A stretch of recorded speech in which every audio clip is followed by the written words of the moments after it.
नमस्कार। कैसे हैं आप लोग? तो सीधे मुद्दे पर आते हैं। बीते दिनों से हमारी किताबें पढ़ने में बड़ी रुचि होने लगी है। मैं चाहता हूं कि सभी की रुचि बढ़े किताबें पढ़ने में। वो इसलिए ताकि आपको मालूम पड़े कि व्हाट्सएप यूनिवर्सिटी पर फैलाए गए जो भ्रामक कहानियां हैं उनसे पर्दा उठे।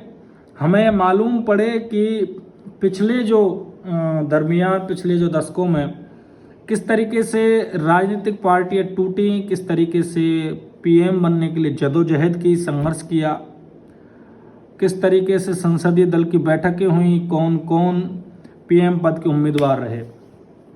मैं चंद्रशेखर साहब की कहानी पढ़ रहा था। उनका बहुत बड़ा प्रशंसक हूँ। यूपी बलिया के इब्राहिम पट्टी के रहने वाले एक बहुत ही छोटे परिवार से, बहुत ही गरीब तबके से आने वाले उस कैंडिडेट ने जगह बनाई और पीएम भी बने। बात अगर हम करेंगे 1988 के चुनाव की, 1988 के चुनाव होते हैं। राजीव गांधी की परिप्रेक्ष्य में कांग्रेस की सीटें 198 पर रह जाती हैं, यानी कि बहुमत से बहुत दूर। इधर से दूसरी जो मजबूत पार्टी थी वो थी जनता दल, 142 सीटें थी। बीजेपी की आपकी 86 थी और वाम मोर्चा की 82 और अन्य की 9 सीटें। सभी को मिलाकर 289 सीटें हो जाती हैं, यानी कि बहुमत के आसपास, बहुमत से थोड़े बहुत ज़्यादा 17 सीटें। लेकिन कांग्रेस का जो कैंडिडेट था वो तो पीएम बनने वाला नहीं था। राजीव गांधी इस वक्त पे पीएम नहीं बनने वाले थे क्योंकि बहुमत था नहीं कांग्रेस का। तो जनता दल को अपना पीएम का उम्मीदवार बनाना था, संसदीय दल का नेता चुनना था। 3 नेताओं ने अपनी उम्मीदवारी घोषित की। आपके विश्वनाथ प्रताप सिंह, बीपी सिंह, दूसरे आपके ताऊ देवीलाल जो हरियाणा के सीएम थे, इधर से आपके चंद्रशेखर जो जनता दल के नेता थे। इधर से बीपी सिंह की अगर बात करें तो बीते दिनों वो आपके कांग्रेस के ही सदस्य थे। संसद खींचतान आपसी और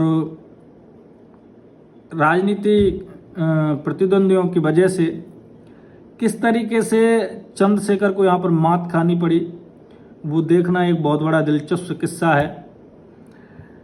वीपी सिंह, ताऊ देवीलाल, चंद्रशेखर 3 लोग उम्मीदवार थे। इधर से राम जेठमलानी जो एंटी कांग्रेस खेमे से जो आते थे, उन्होंने चंद्रशेखर साहब के घर के सामने जाके ये धरने पर बैठ गए कि उनको अपना उम्मीदवारी से नाम वापस ले लेना चाहिए।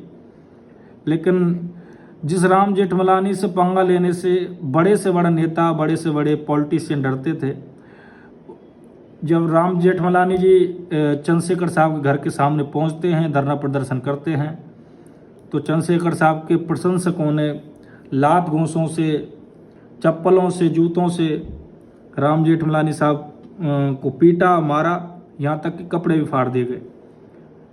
इसी वजह से आज तक भी राम जेठमलानी साहब चंद्रशेखर साहब को भला बुरा कहते आए हैं।